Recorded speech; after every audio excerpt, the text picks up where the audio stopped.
Hola. ¿Estás viendo? Sí, esta es la segunda parte y continuación del video en donde estaba mostrando Nueva Esmirna a los amigos youtubers, televidentes y miembros de el sitio internetico trickledownwisdom.com, empezado y organizado por el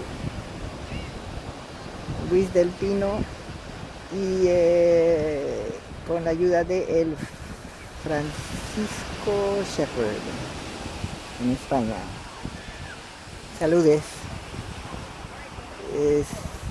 Estoy en Nueva Esmirna. En inglés se dice New Smyrna.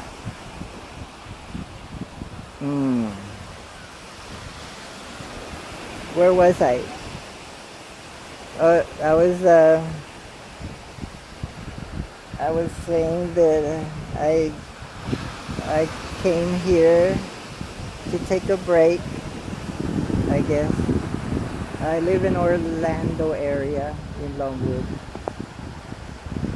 I'm a member of Trickle Down Wisdom. I'm trying to say the same things I said in the first video, but in English. So folks are out here. There's a lot of folks. Maybe because they made a bridge between the weekend of the June 30, July 1st, made the bridge all the way to the July 4th to make a little long vacation, so people may have been able to afford to come since Saturday, or else they just came today and tomorrow. I don't know, but there's a lot of people today, and so there should be a lot tomorrow. I couldn't park in the condo parking lot, so I had to park across the street in a shopping area, because people who are staying at the condo, I guess it filled up our reserve parking. It filled up for this week until the 9th, I think, of July or something like that. I guess they called it peak season or something, peak times. Yeah, I stayed last night with friends, Maria Eugenia, my friend of a long time. She has a sister who was, when she became widowed, sold her a house in Orlando and got a little condo here on the beach, in the 5th floor, so it's very nice. So it's nice of them to allow me to stay here one night. Oh, look. Is it a bird?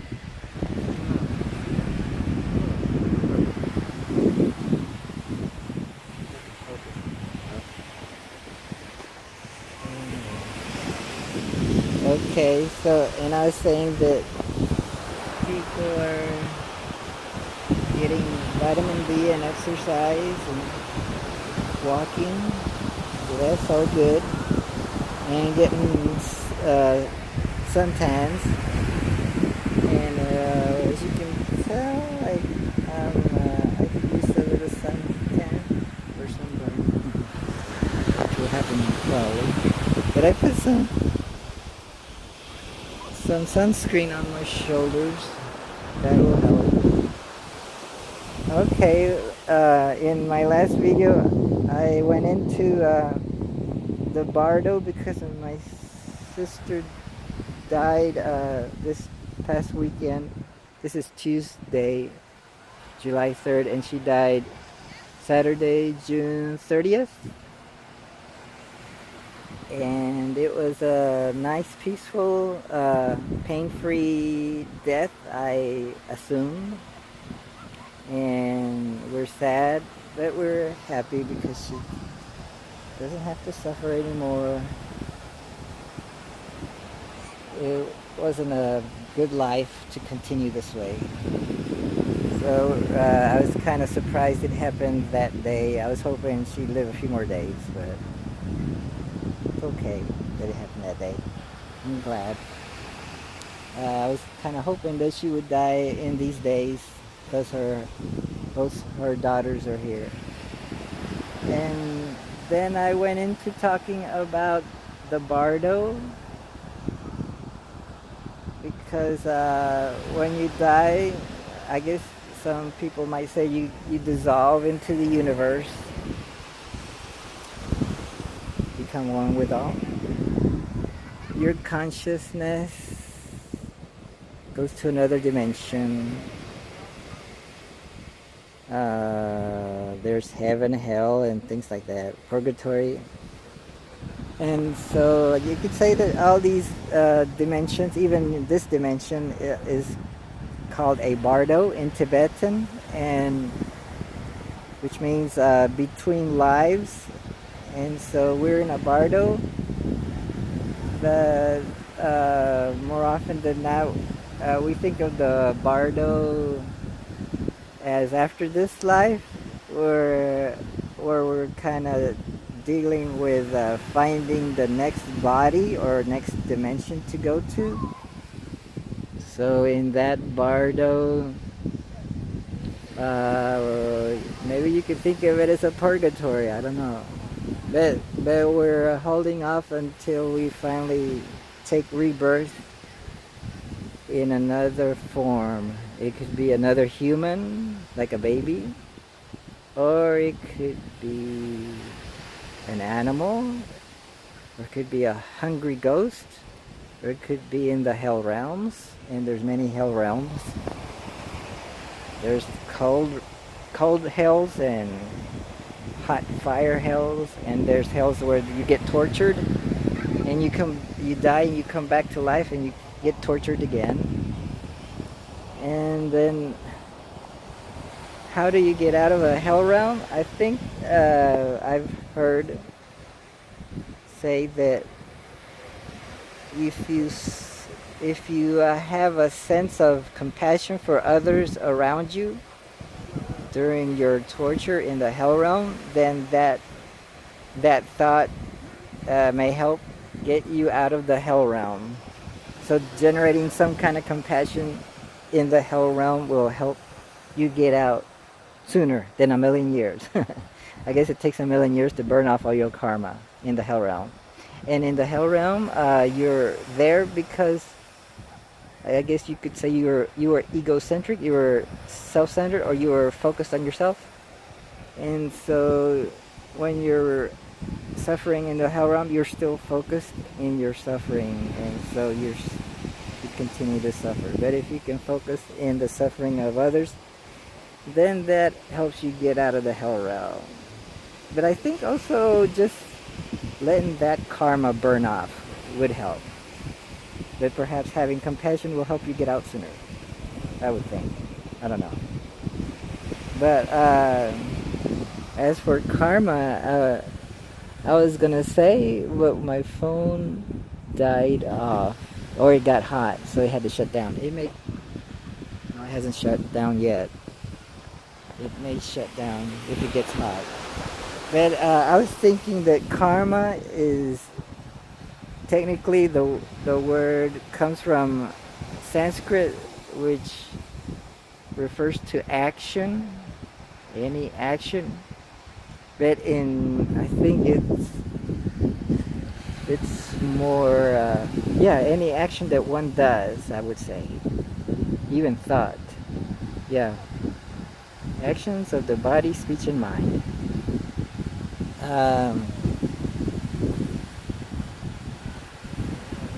So these actions are recorded, or in other words, have effects, and they cause they create impressions in the mind.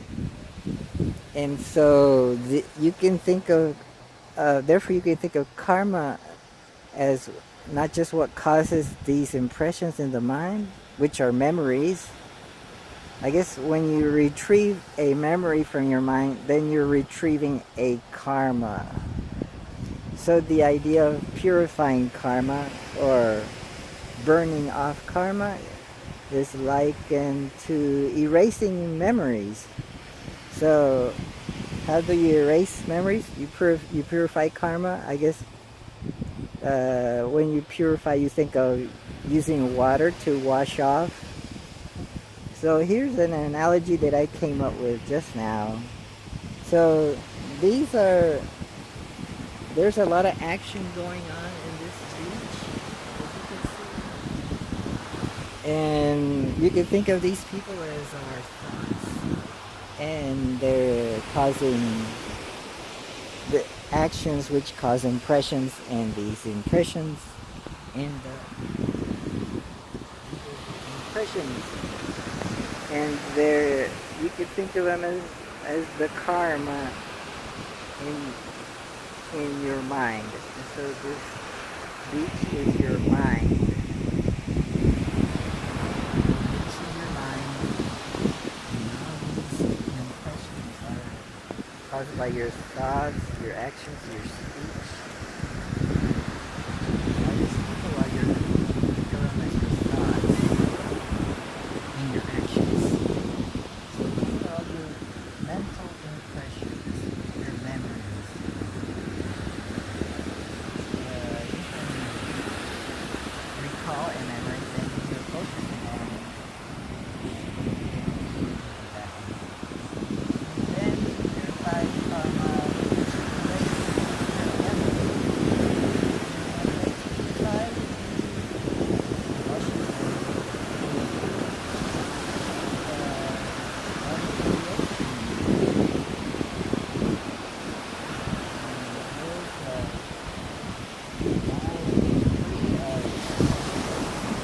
karma, purify, purified mind.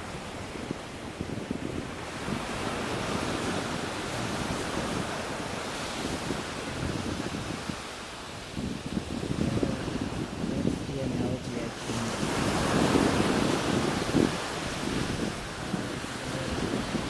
Do what you want with it. So, my friend Maria Eugenia told me this morning, go to the beach so you forget everything. Well, she said it in Spanish. And I said, no, I don't want to forget anything. I said that in Spanish. Vayas a la playa a caminar o a la piscina a nadar para que se te olvide todo. Y yo dije inmediatamente, no quiero olvidarme de nada. I'm afraid to lose my memory. Maybe I'm attached to my memory, to my car. I'll purify my car. Anyway.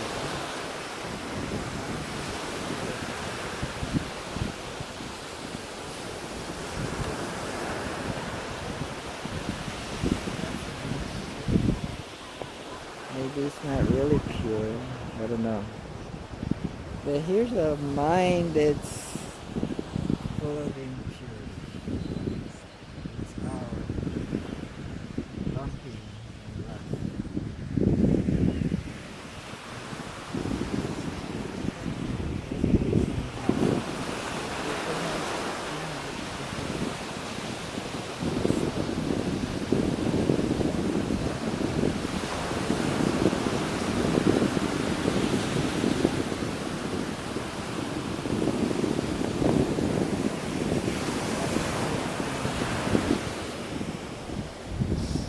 Anyway, I guess I should walk this way.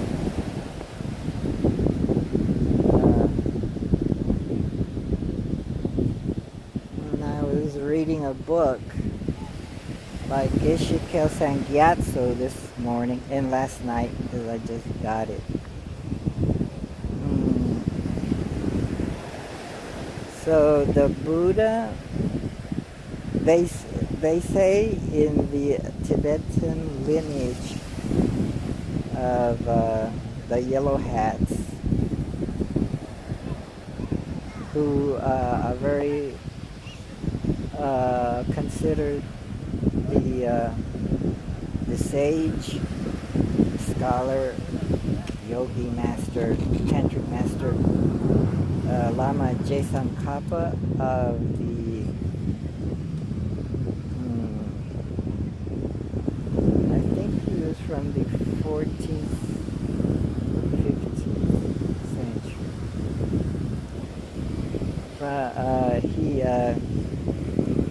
They say that he was predicted to come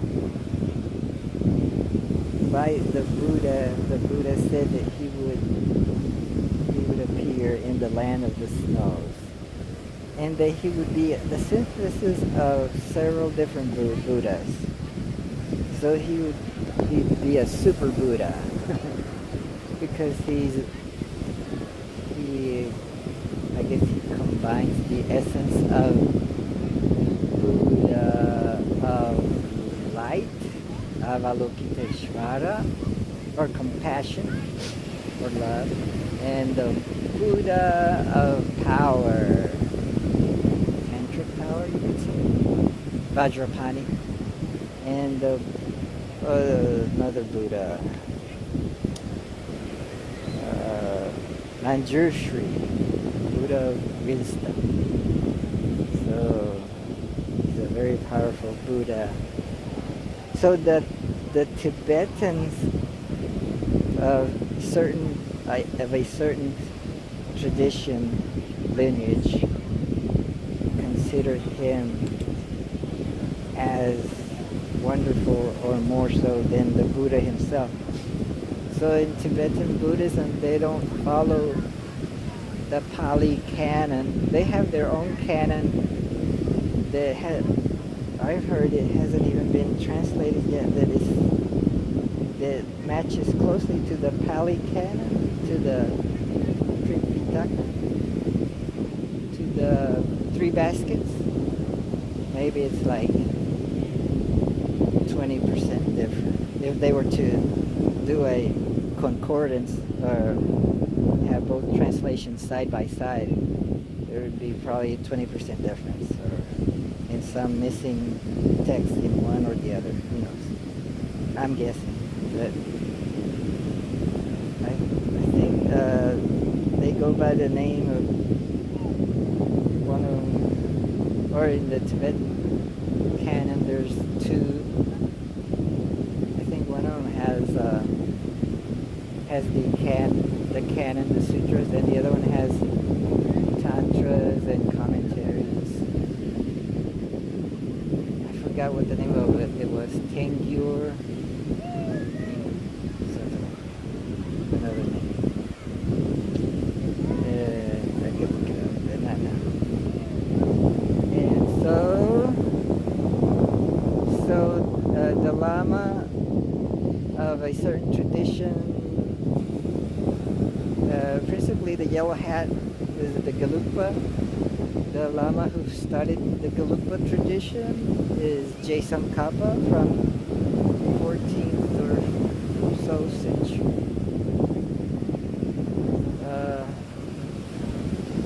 He's considered the second Buddha.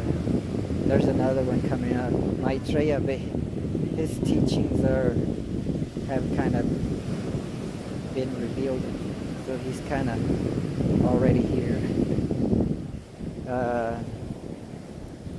But this Lama, J. Tsongkhapa, kind of went around and gathered up all the best teachings of Tibet at the time and brought them together. He went around to different monasteries. I think he started out with the Drikung Kagyu monastery. So, and he was fond of the teachings of Atisha, or brought them back, Atisha. And the followers of Atisha became known as Kadam. And so Jason Kappa, when he, that must have been around the 11th century in India and Tibet. And so when Jason Kappa came around, he revitalized the Kadam teachings, and so they called those teachings, and the people that followed it became known as New Kadampas. The pa at the end means that they're people or man. I guess a female would be called a Kadamma. They're generally called the New Kadampa followers. And then more recently, an organization took on that name, New Kadampas, New Kadampa tradition, NKT, and it organized. There's some other names after it, kind of union, and started by the teachings of Geshe Kelsang Gyatso. And so I picked up his book by Geshe Kelsang Gyatso called Mirror of Dharma. And so it follows a text, text to be memorized by Lama Jason Kappa. And in it talks about renunciation at the beginning. That to start off on the path, you need to start off with renunciation, but you want to reinforce that with bodhicitta. I guess you could say bodhicitta is like a spontaneous mental attitude that wishes that all others would not suffer. I guess it's basically love and compassion, loving kindness, bodhicitta. But it's like supposed to be an attitude that you have to, and a motivation and an intention you have to apply to everything. So if you apply that intention to your renunciation, then it helps the renunciation be more effective. But now, renunciation, that's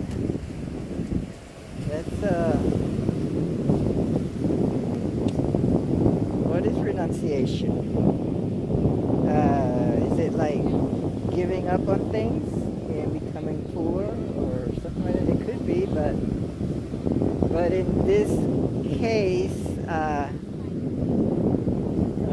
according to the teachings of Jason Kappa, well, according to the commentaries given by Geshe Kelsang Gyatso on the teachings of Jason Kappa, renunciation has to be developed, and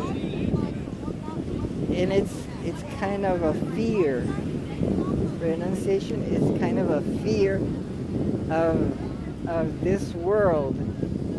This world, it looks wonderful, but in renunciation you develop a fear of it. Instead of longing for it, you develop almost a suspicion about it, because you develop a wisdom that's like when you touch a stove that's hot for the first time, you develop a little bit of a fear for stoves, and you check on them to make sure that they're not hot and you don't touch them. Either way, to avoid getting burned. So you develop a wisdom fear, a wisdom that protects you from from harming yourself. So in renunciation, you develop a wisdom. Battery's coming low. You develop a wisdom where you fear this samsara, this world. Holy shit! Look at that. This bird got tangled up. You develop a fear that whatever you're attracted to is fooling you, and whatever pleasures that you obtain, they're actually fooling you into thinking that samsara is okay. And so renunciation may be other things, but at least to develop renunciation